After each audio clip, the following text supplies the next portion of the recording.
Yeah.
So you kind of know what. And member Central, you want me to tell them about my background, how I got involved in Just your personal experience is really not working real powerful with anything.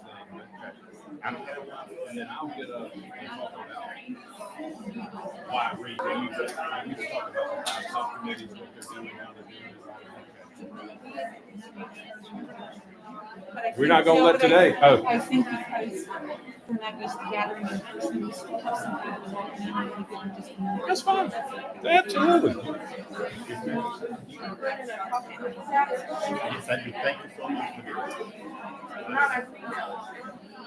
This is good. And you can email us as well. Merl.co@ogletree.com. Okay? Merl.co@ogletree.com. Okay.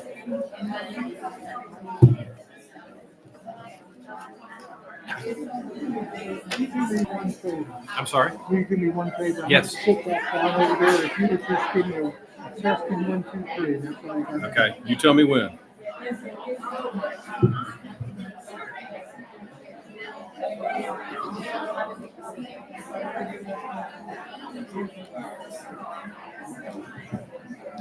Testing 1, 2, 3. Good. I knew that was going to happen. What happened? I was just doing the test and everybody got quiet. Well, you gonna make them start the program whether they want to or not.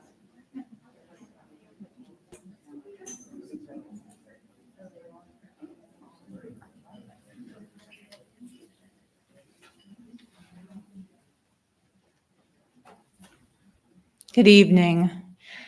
I'm Susan Chinquamani, one of Greenville Women Giving's 4 co-chairs.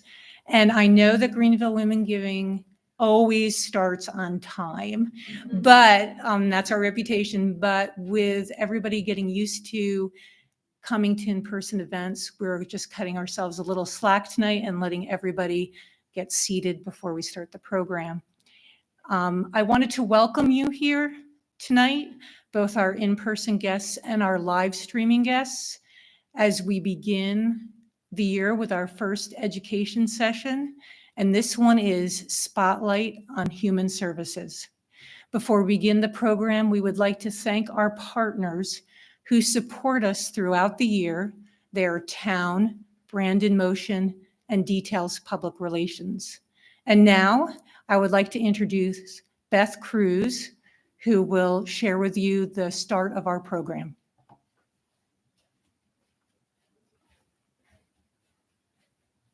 Thank you, Susan. You should have received the speaker bios when you replied. And so in the interests of time and paper, saving the planet, we are not printing out speaker bios anymore, but you should have them in your email. If you do not, we will attach them when we send the link for the live stream. So you should have them one way or another. Tonight, we are honored to have racial equity and economic mobility as our theme, and 2 wonderful speakers who co-chair the committee, Merl Code and David Lominack, to share with us tonight. Thank you, gentlemen. You want to go first? It's all you. You can see we haven't rehearsed.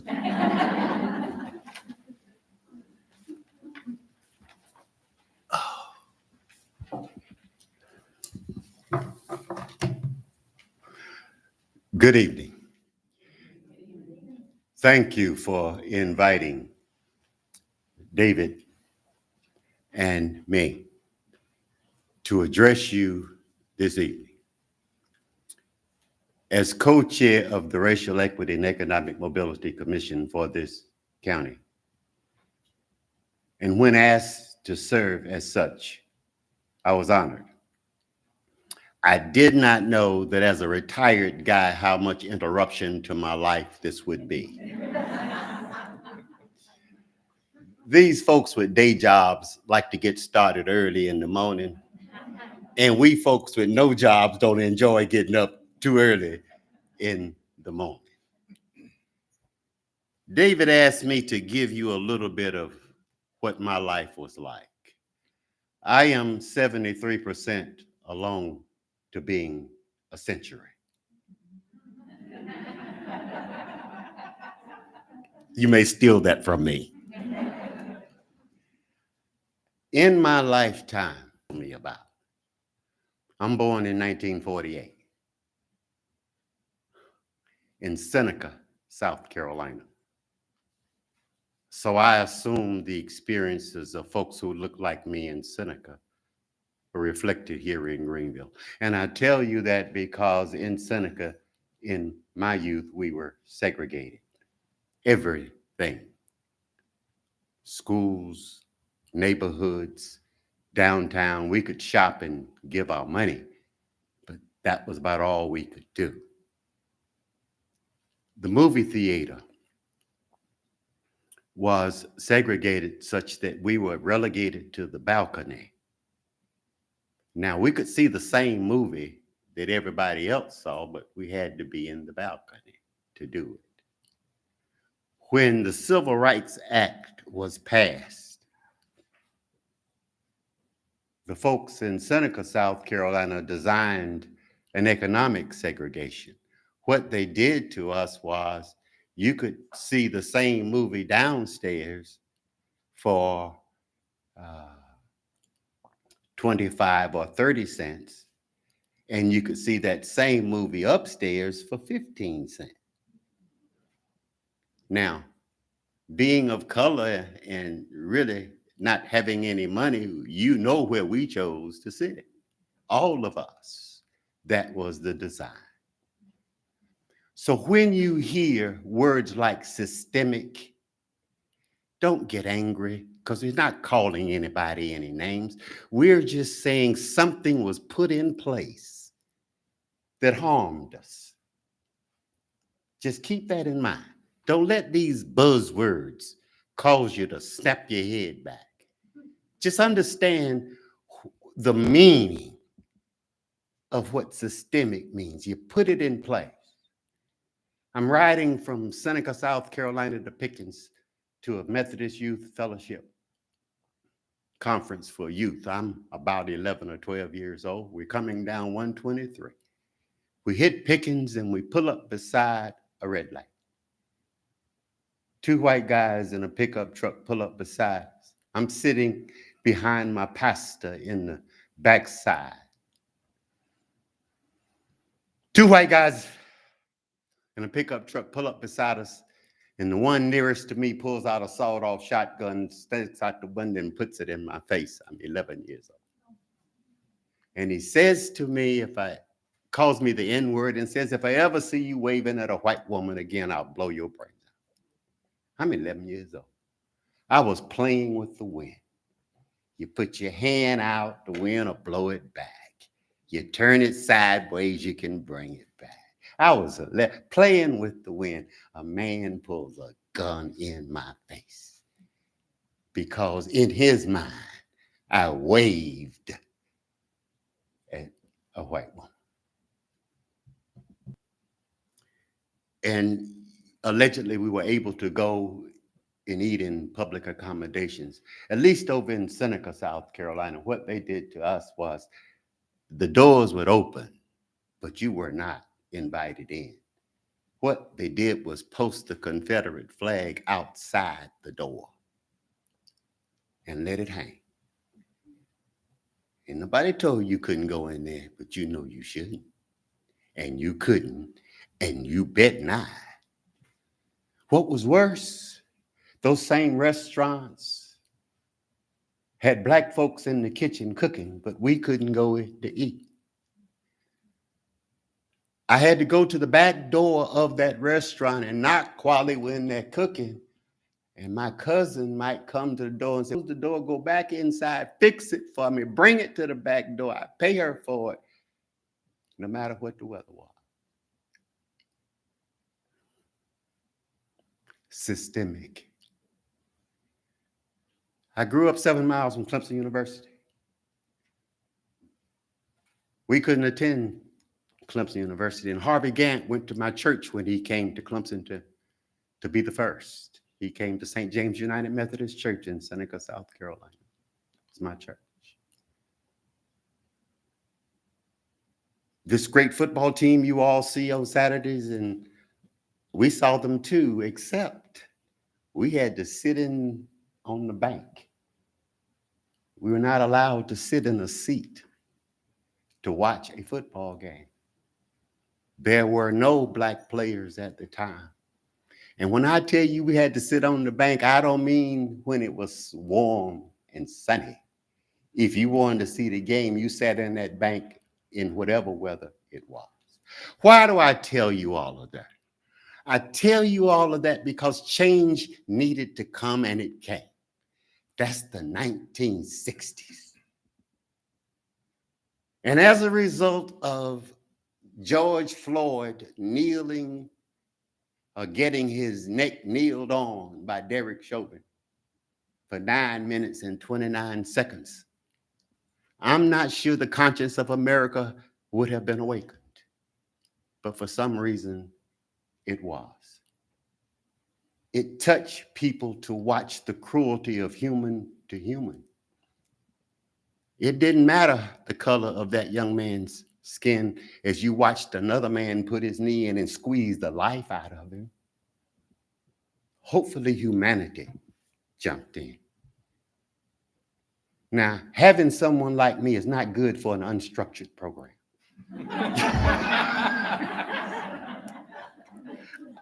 I'm going to sit down, but I got so much stuff I want to talk to you about because we need your help. And we need your help because you belong to that group of folk who have always helped. As I told you, I've been through these kinds of movements before. Two groups of folk helped change America. The faith community and white women.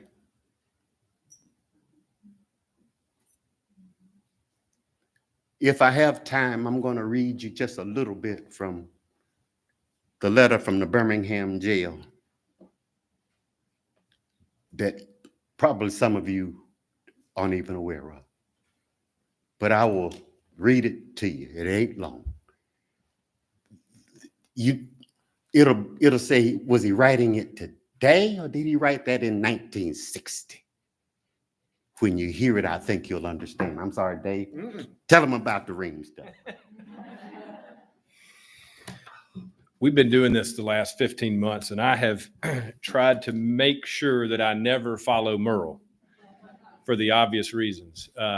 Today, we are going to go back and forth, so I promise you will see more of Merl, who is, I tell you, I'm amazed every time I get to sit and listen to him, especially when he talks about the things he experienced growing up, which I will be the first to tell you I did not.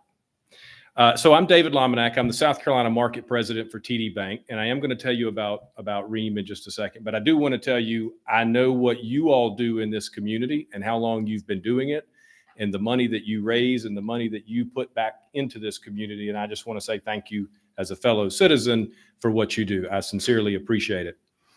So picking up where Merl stopped with George Floyd, that coupled with a lot of other very unfortunate situations late last year, or I should say summer of last year, Carlos Phillips, President and CEO of the Greenville Chamber, Megan Bart, President and CEO of United Way, and Sean Dogan, Interim President and CEO of the Urban League, basically got together and wrote an op-ed to the paper. And it was an op-ed / a call to action. And they will tell you they felt really good about when they sent it off and said, all right, that's perfect. We'll get everybody rallied. And then it went, wait a minute. I think we just called ourselves to action. We got to do something about it. So those three individuals and those three organizations partnered to form what is now the Greenville County Racial Equity and Economic Mobility Commission. They formed a group of 35 commissioners that come from all different backgrounds in this community. We have representation from criminal justice, from healthcare, from education, from the private sector, the public sector, you name it, we've got it on that commission. And Merl and I were humbled to be asked to co-chair this commission. And I was just sharing with somebody, this we formed it in August of last year. This, let's call it now 13-month journey has been filled with some just moments of celebration and then some moments of just kind of despair that, oh my gosh, this is not going to be as easy as we thought it was. When we started in August of last year, the original intent was we got 35 great minds in this room. Let's get our thoughts organized and we're going to issue recommendations to the community in December. We'll be off and running. That was bold, because here we are a year later and we're still working really, really hard. We, after a couple of meetings, quickly realized this is big work. If it were easy, if there were a playbook, some other community would have figured it out and we could just go pick it up and do it here. It's not that easy. And we've studied other communities and we've talked with other communities who are in this similar work and have learned a lot from those communities. But we clearly knew by December that we're going to need more time just to get recommendations, right? So we formed 5 committees, okay? So we have a criminal justice committee, healthcare, income and wealth, education, and community-wide learning, okay? Each of those committees has 2 co-chairs that serve on the commission, and then each one has a professional paid facilitator.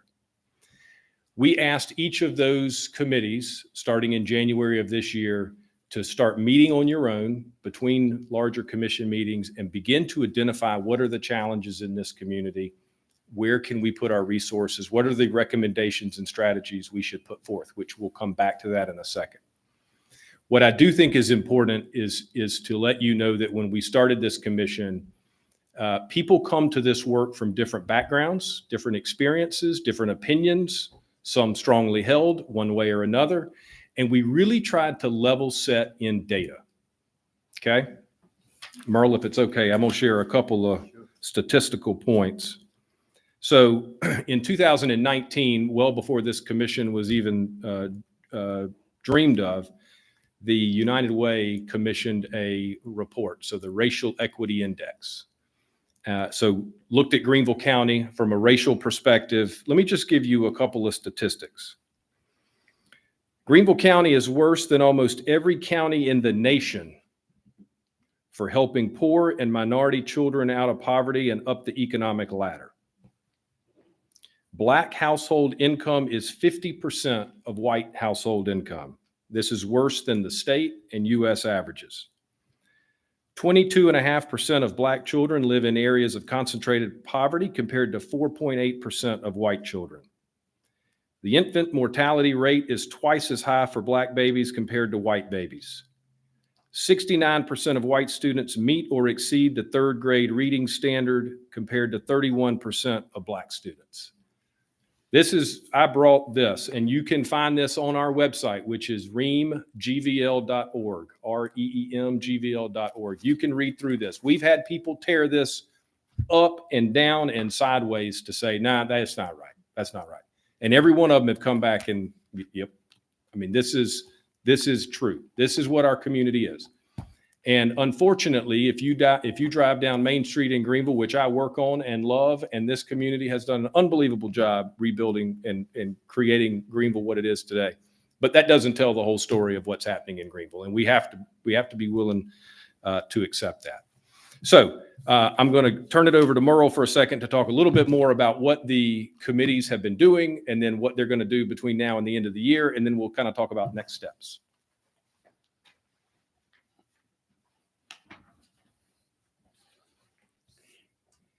Since David told you about those 5 committees, and some of the leadership has changed based upon changes in their work schedule, so forth and so on. But let me give you an idea who are some of these people we're talking about. We have tried to find leadership of this community to help us make the change that we need. And I must say this to you, because I hope you feel as I do. I am convinced that if there's any place in this nation that can address issues of community and humanity and faith and courage, It is here. We cannot solve the world's problems. We can't even solve Gaffney's problems. But we can do something about Greenville, South Carolina, our problems. Those statistics that Dave gave you were Greenville statistics. And it's interesting because we had a meeting at 8:30 this morning. And I asked for statistics. I asked them to give Dave and me something to come and tell you that you might not have known. And we both jotted down the same kinds of stuff. Say, what? The Institute for Child Success. Goodness gracious, I see Jamie is here. Trying to address that issue, prenatal issue, educational issues, having our children ready. Help us, Women in Giving. I don't know what Dave's going to ask you for. We didn't come to make a pitch, but I'm going to ask you to help Greenville County be what we can be. And use your strength and influence to make certain that we do all we can to change the plight of folk who are your neighbors. I want your children to succeed. And looking at some of y'all, I want your grandchildren to succeed. And maybe some great-grands in there. Need your help. I happened to be here when this organization was founded. And I knew the ladies who, goodness gracious, who took that challenge. But look at you now. You built it. Help us build a Black community that you're proud of. I suggest to you and have always suggested to you, Merl Code is no exception to anything. I just happen to have somebody help me. There are so many Merl Codes out there. Men and women who can lead, who have great thoughts, engage. It makes the community stronger. It makes all of us stronger. Let me go back to those committees. Education. Baxter Wynn, Liz Seaman, Dr. Burke Royster, Jason Richards, Minor Shaw, and there are others. But those are the top 5 that we brought in, and then we brought in some others. On income and wealth, Ernst & Young's Jessica Donnan, Minority Economic Development Institute's S.T. Payton, Hughes Development, Robert Hughes, the City of Greenville, Knox White, Endeavor, Joe Irwin, and we brought in others. Criminal justice, Tracy Fann, Reverend J.M. Fleming, Sheriff Hobart Lewis, Bishop Sam Zeman, Chief of Police Howard Thompson, all in criminal justice. Health, the 2 leaders of our health systems during the COVID-19 have made time to be a part of us. And when they couldn't, they made sure they sent somebody. This is important to this community. We aren't playing. We can change stuff here, but we need your help. Let me share with you that piece that I said I was going to try to read to you, and then I'm going to sit down and let David do more of his stuff.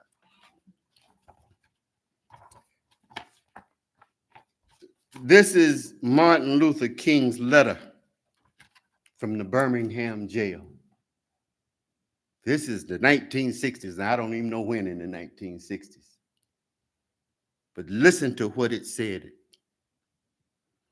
First, I must confess that over the last few years, I have been greatly disappointed with the white moderate.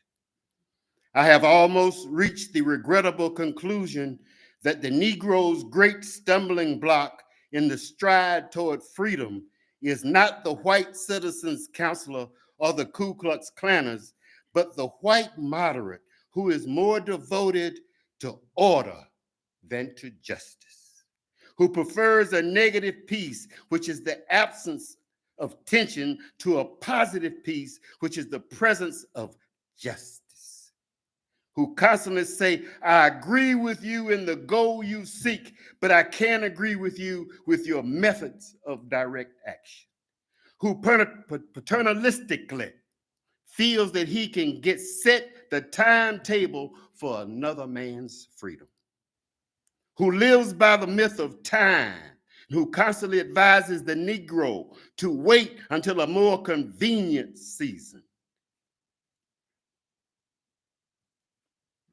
This piece, you can help. This is what he says. Shallow understanding from people of goodwill is more frustrating than absolute misunderstanding from people of ill will. Lukewarm acceptance is much more bewildering than outright rejection. The reason that we've come to this place is because I see allies. I see partners. I see folks who've always been there for what is right. We need your help, your expertise.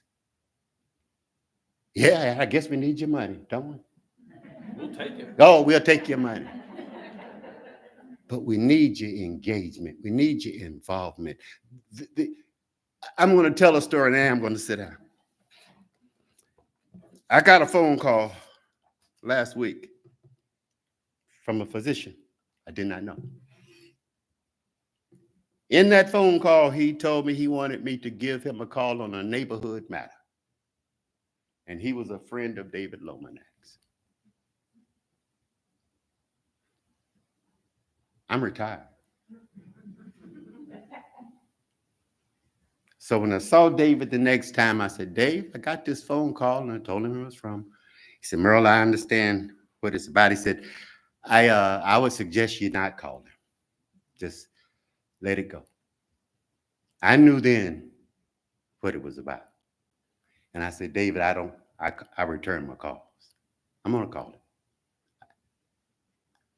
I was so happy, however, that when I called him back, I got his answering machine. So I have fulfilled my promise to David to call him. But this is what I said. I am retired now. I don't get involved in community matters. But if you will leave me a detailed message about what the purpose of this call, if I am able to assist you, I shall return your call, but your message must be detailed.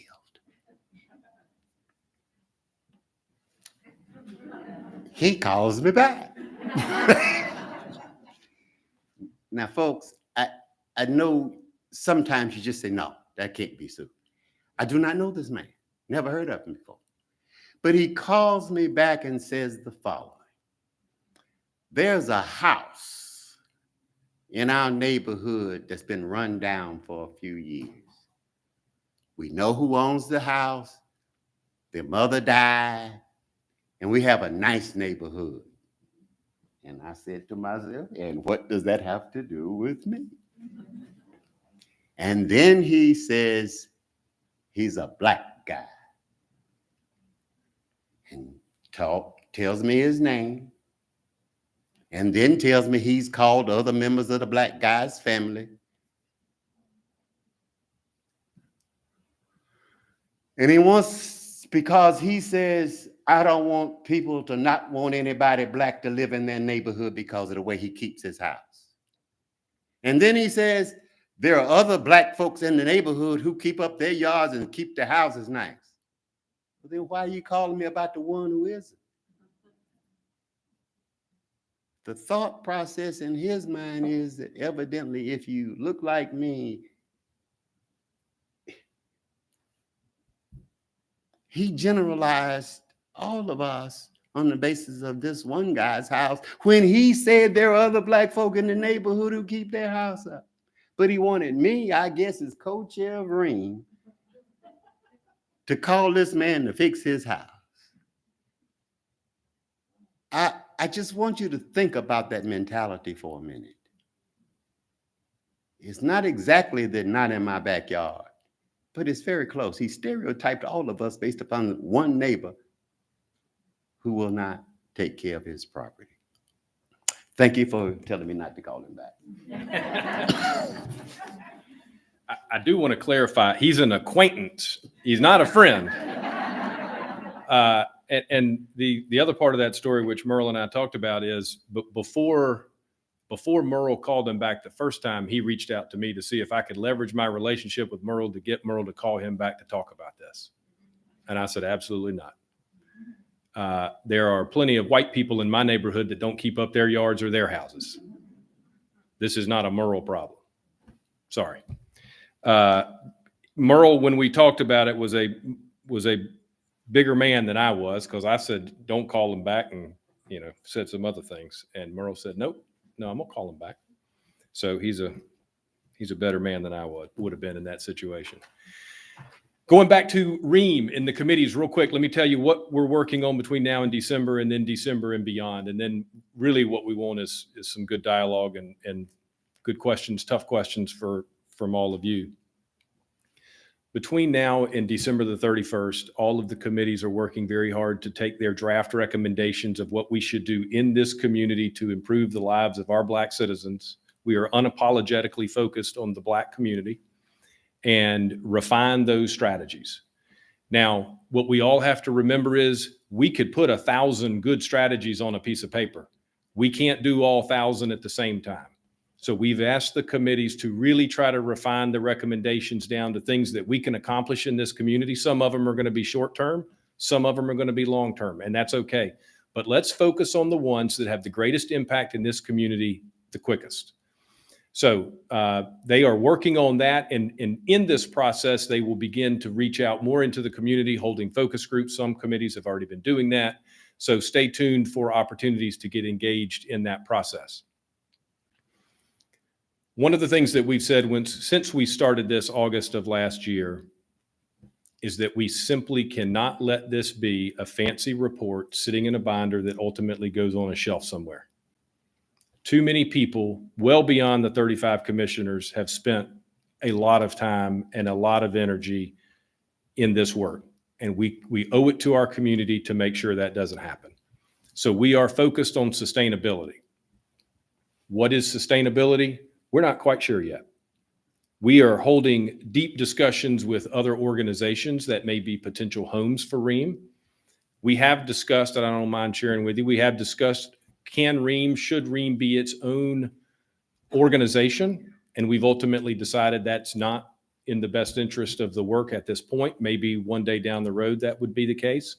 But we think it's important for the home of REEM to have an immediate foundation, support, and frankly, the financial backing to help us bring in an executive director of REEM that wakes up every single day thinking about this work and thinking about the strategies that we have proposed and moving those strategies forward in this community. What we've also tried to, we've tried to temper enthusiasm a bit in that when we do talk about these recommendations, we don't want anybody to suddenly think the work is done. We've barely just started. This is going to take months and years to be able to look back and say we made a difference. It's going to take a lot of hard work. The recommendations are simply trying to get us to the start line. And we've talked to communities who have been at this for decades. Some have even come to our REEM meetings, and they frankly have been really impressed with how far we've come in less than a year. At that point, less than a year. And that goes to what Merl said. That's where we think this community is different than a lot of other communities. And I do strongly believe that we have the opportunity to make these changes in Greenville County. So stay tuned on the sustainability, but we have had some very productive conversations, again, with organizations that would likely be a future home and keep this work going. Because again, the recommendations are clearly important, but making sure that someone's going to wake up every day helping us achieve those recommendations is equally important. So with that, unless you have something else you want to, okay. Hopefully we've got time. We didn't go too long, did we? No. we're good. So Q&A, and I do think I didn't get a chance to tell you, just for the folks on the video, we just need to repeat the question so that they know what the question is. David, what is your source of funding? And how will you know when you achieve success? The first one's easy. It's already, see, I'm a slow learner. So the first question is, what is our source of funding? And the second question is, how will we know what success looks like? Or how will we know when we've achieved success? So funding thus far, we have, it's been some organizations. Hollingsworth has been a wonderful supporter. United Way of Greenville County has been a supporter. Other organizations, I'm pleased to say my company has funded it, but we haven't had an overly organized funding strategy yet, because most of what we've been doing is paying for the meeting space at the Greenville Convention Center and things like that. So kind of more moderate operating expenses. Each of the three organizations have really helped by using some of their staff support to help with this work as well. And that has helped cut down on our expenses thus far. I will say we are paying facilitators, and then we're also paying, many of you, I'm sure, know Nika White and her consulting firm. They have been helping us be intentional and being organized in all of this work. And we didn't have that for the first 6 months. And I think Merl and I wished we had it for the first 6 months, because the last 6 have been much easier and much more organized. But anyway, so we've kind of bootstrap funded it up to this point. As we move forward, we're going to have to look at longer term funding. And it's not going to be, go out and get 5,000 here and 2,500 there. We're going to have to go talk to some larger institutions that can commit to $100,000 over 3 years, $500,000 over 3 years. If we're going to be serious about making change in this community, we've got to put the kind of person in place that commands that kind of salary in order to get the work done. So more to come on the more permanent funding, but that's what we've been doing thus far. The success piece that's a great question, and one in which I'm not sure we have a great answer yet. There will be certain recommendations that we put forth that will be easy to look at and say, okay, we fixed that, or we changed that. Maybe it's a policy. Maybe it's even a law. Maybe it's something else, but we'll be able to look at it and say we did it.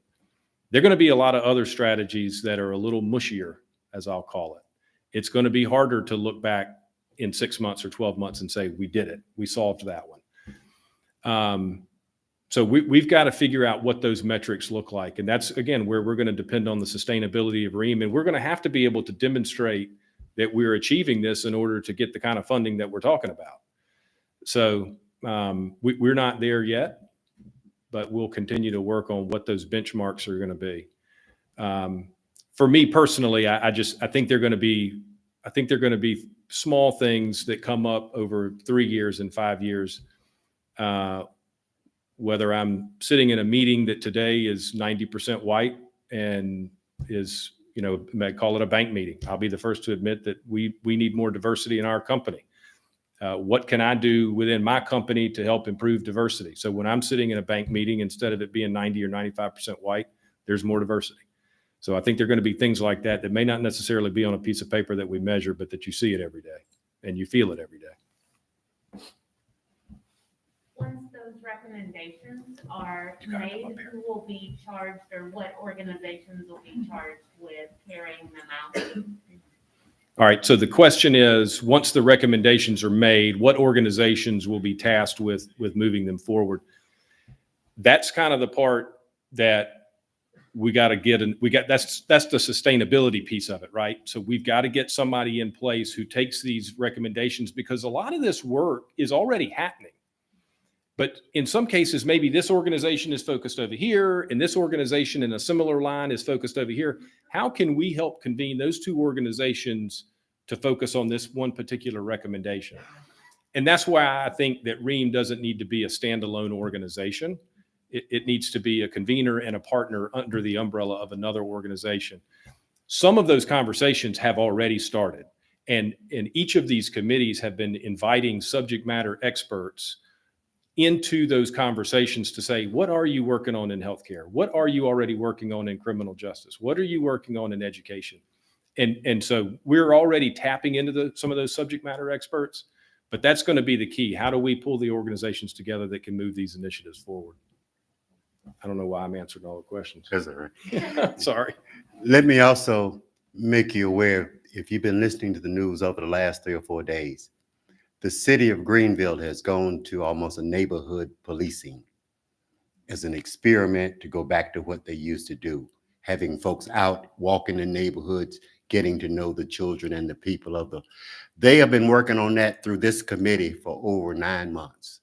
So some of the things you're seeing won't have a big splash, but we think will have a meaningful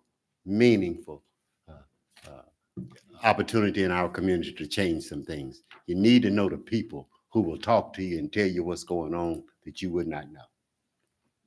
Yes, ma'am. Yes, I would imagine that you are engaging many citizen committees to draw information from in these neighborhoods. Could you talk about that a little bit? There are focus groups under each one of these committees, and those focus groups are designed to do exactly that. Identify the social networks, all the committees, all of the different organizations within the community who are doing certain things and making certain that they're at the table with their voices, hearing their concern about what they do every day for a living, hearing their concern about the folks who go out into the neighborhoods and trying to help folk. Rather than for us making decisions here, we're trying to find out for the folks who are being most affected by the folks who work with them on a daily basis and bringing some of those folks in. Did I answer your question? Do you have any events planned within our community that will get the word out more to just the public and the things that we can do on an individual basis? Yes, we do. And I'm going to tell you about what I know. David is our organizational and structure guy. We have a program this coming Sunday called Step Up to the Plate at the Fluor Field.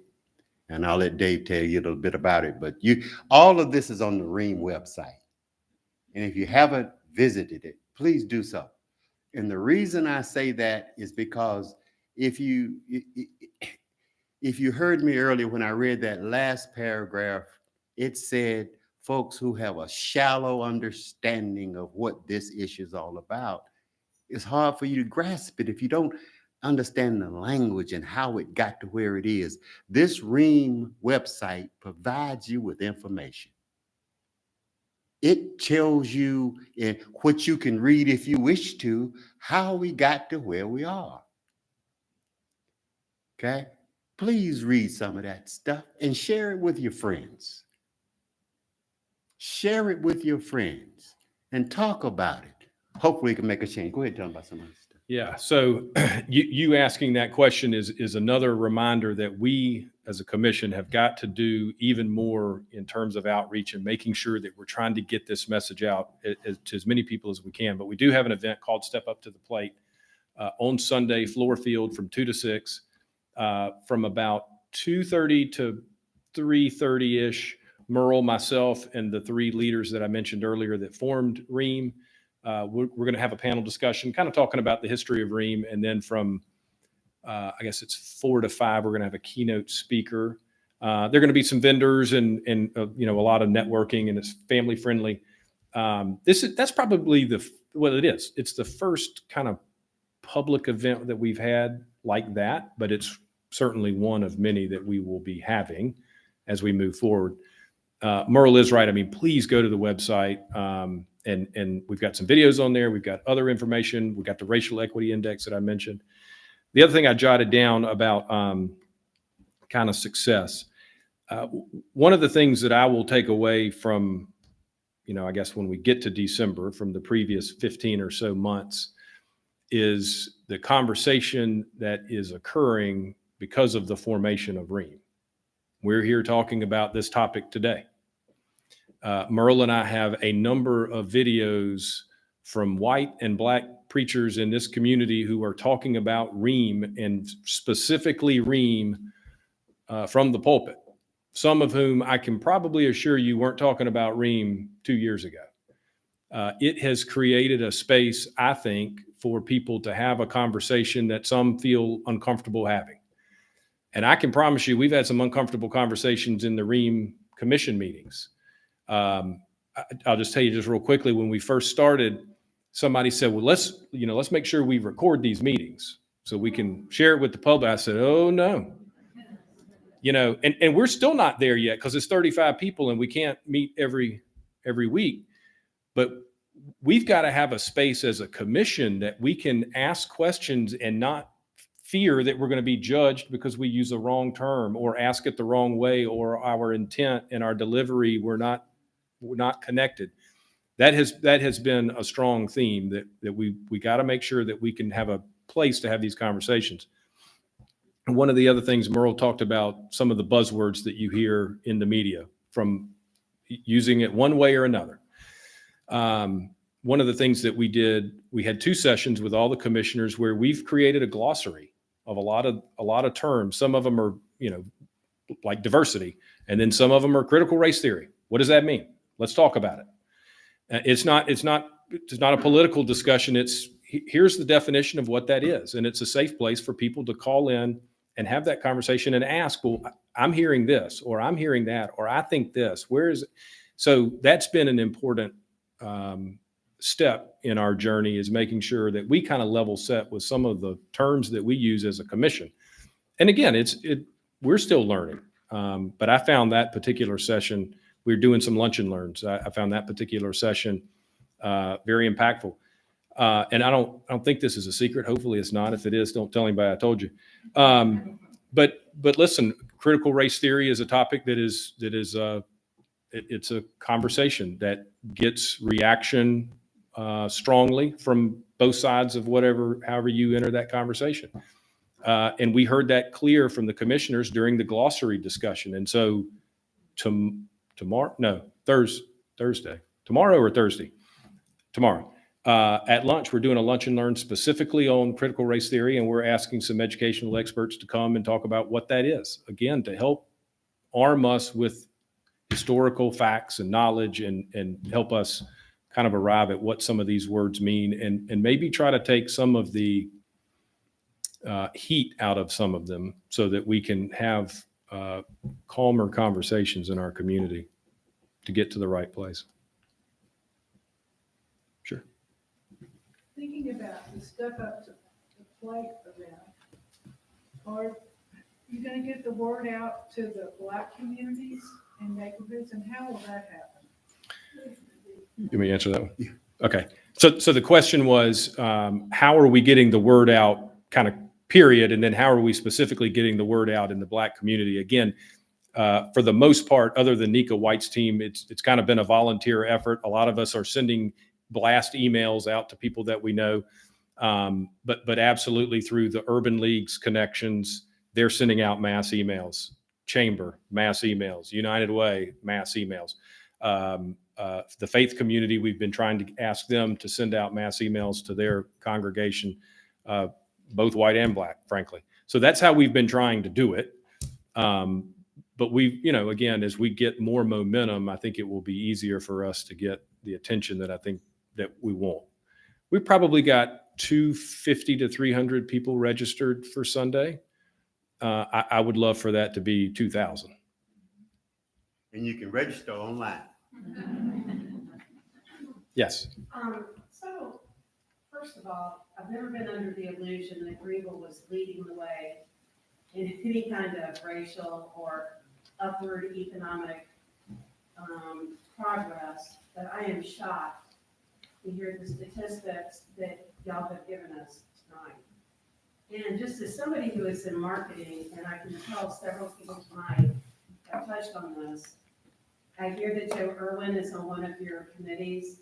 I really hope that as you come to some sort of consensus on priorities for each of the committees, that there will be a really organized, strong, concerted marketing, PR, social media effort, because if you could go out in a huge way and tell people, I think most people would be like me, they would be shocked to hear these statistics.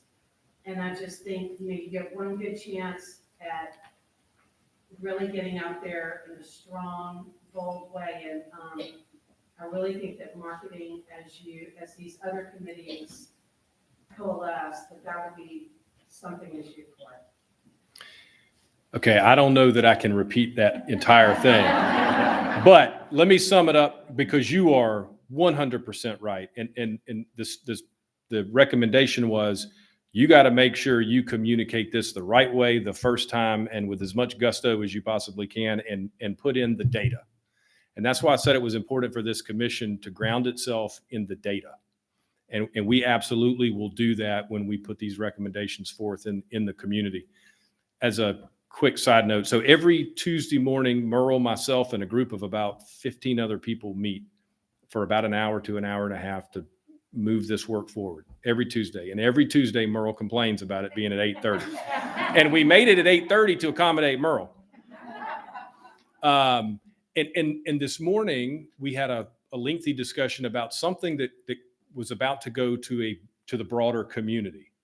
And when we looked at it, we said, we can't do this. We're not ready yet for this particular piece. We're not going to get many chances to get this right. And if we don't get it right, then we're going to lose people before we've even had a chance to have a conversation. So we pulled that one small thing back. But yes, when you're talking about the recommendations, absolutely. I do not know what it's going to look like yet. We hadn't figured it out yet. Y'all have all heard that phrase, changing the tire when you're going 65 miles an hour down the highway. We've been using the phrase that we're building a spaceship on the way to the moon. And we are. So, but absolute fair point there. Yes. Curious about use of the term commission.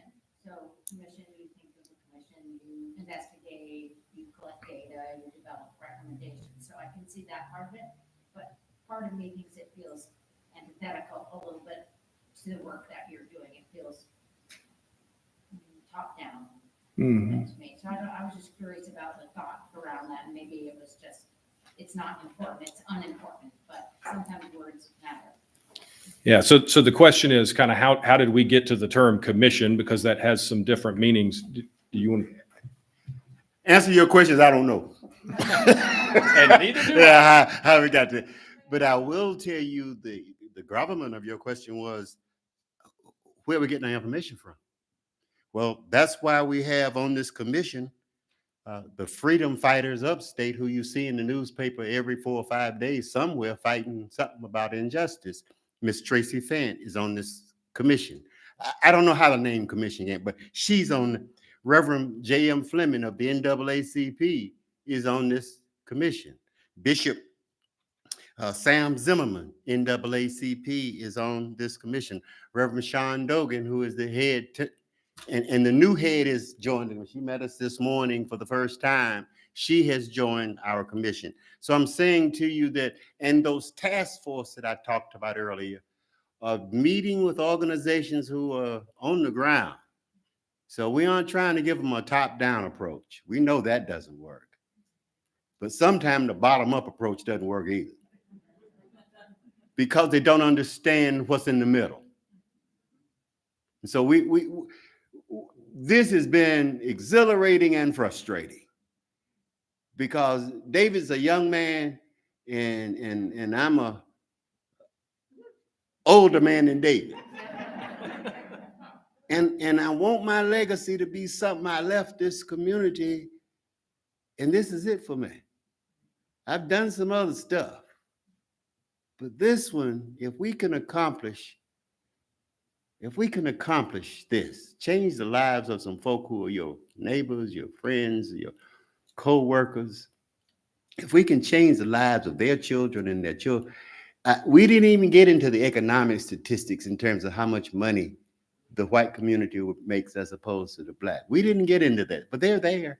Go look at that document, that racial equity. Folks making 40% on the dollar and having to survive with 3 and 4 families. But look what happened. If I'm not mistaken, and you correct me if I'm wrong, without legislation, without any coercion, the hospital system raised their minimum wage to $15 an hour. Am I wrong in that? Bond secures and Prisma. No legislation. That decision was made because the folks who ran them said, we need to do something. Either they couldn't find workers because they wouldn't come for less, or they kind of figured out it's a combination of both. We think there are other decisions that can be made in this community. The same way that Prisma and Bond Secure saw this may be good for business. Can we make some other decisions that same way to raise the standard of living of folk who need that changed? Yes, ma'am. Just going back to the lunch and learns, like, can anybody go to that? Not yet. Okay. Not yet. I was looking on your website, I couldn't find the rest. Yeah, no, not yet. But that is something that we've talked about as we move forward. So the question was, can anybody do the lunch and learns? And I do think that's going to be an important part of this. How do we open up that opportunity for people to have some of the same types of safe environments to ask questions and hear other people's ideas? So more to come there. To Merle's point, there are some that suggest that Greenville County is missing out on $3 billion a year in economic activity because of racial inequity. $3 billion in economic activity in Greenville County. Yes, ma'am. There are thousands of hundreds, if not thousands, of organizations that are already here in the community. And I'm wondering how you anticipate, like, not having to reinvent the wheel, because there are plenty of organizations that are already doing amazingly good work. That's right. So the question was, there are clearly a lot of organizations focused in a lot of the space that we're talking about. They're doing great work. How do we not reinvent the wheel? How do we not turn someone off because they think we're encroaching, right? We all get a little territorial with what we're focused on. And that's going to be the part where whoever we hire as this new executive director, in addition to the board that we will put around this person to support them, is going to have to help bring organizations together. And sometimes that means that REEM is leading out front. And sometimes that may mean that REEM is way in the background. That's going to be that's the tricky part. And we can't reinvent the wheel. We're not going to have the staff. We're not going to have the bandwidth. We're not going to have the financial capacity. We're going to have to depend on organizations who are already doing a wonderful job in this community to help move it forward. It seems like this is the kind of thing where you can't work in isolation. You need everybody. Absolutely. This is us getting the hook. Yeah. You've got good peripheral vision. Yes, I'm very self-aware. Thank you so much, Sure. David and Merle, both. We do appreciate your being here and speaking with us today and giving us a little bit of a progress report, at least, and a bit of an appetizer for what's to come. I know that I speak for all of these women and the rest of our members saying that we'll be anxiously awaiting the outcomes and the recommendations and how we might be a part of impacting the community with the work we do, aligning with some of what you recommend. And somebody else alluded to the idea of integrating with other organizations, how that word gets out, how we embrace all the systems that are out there already to work on this together. We look forward to, again, having you come and talk to us maybe, or giving us more information at some point, or some other programs that might follow up with this when there's more content to be shared. So thank you all for joining us tonight, both those of you who are in person as well as those of you on the live stream. And I'm sure we'll have additional people listen to a recorded version of it later on. My job, I'm Tommy Reese. I'm on the board of Greenville Women Giving as the chair of the education committee. Our group provides this series of 5 topics during the year, one focusing on each of our spotlight areas in which we grant funds each year. Tonight, obviously, was the Human Services spotlight. And I wanted to thank particularly the coordinators for this program, Judy Brown, Jenny Mitchell, sorry, Jenny, took a second there, and Beth Cruz, who put this together, got the speakers, arranged the setting, and also the reception that we'll be moving to shortly. Let me remind you of our next program, which will spotlight on health. That will be Adult Mental Health Effective Solutions for Greenville's at-risk communities. That will be held on Thursday, October 14th, and that will be a midday meeting at the Kroc Center. We typically do those with lunch. It will be a little bit different probably because of our COVID protocols, in that we will have the program and speakers first, as we've been doing, and followed by a box lunch available as you leave, and you can eat there if you so choose after the program, so that it allows people to have a little higher level of comfort with safety, with masks and so forth. Thank you for participating. Hope to see you again soon, and we will adjourn. Those of you who are comfortable doing so, we do have our typical refreshments, our hors d'oeuvres and wine and other beverages in the room next door. So you can go through doors here or go out to the lobby and down the hall and into the other entrance either. If you would like to come to the reception but keep your mask on, that's fine, or take it off and enjoy the food and beverage. Or some people I know said that they will leave after the program, and that's perfectly fine too, whatever you are most comfortable doing. So thank you all for being here. Have a great evening.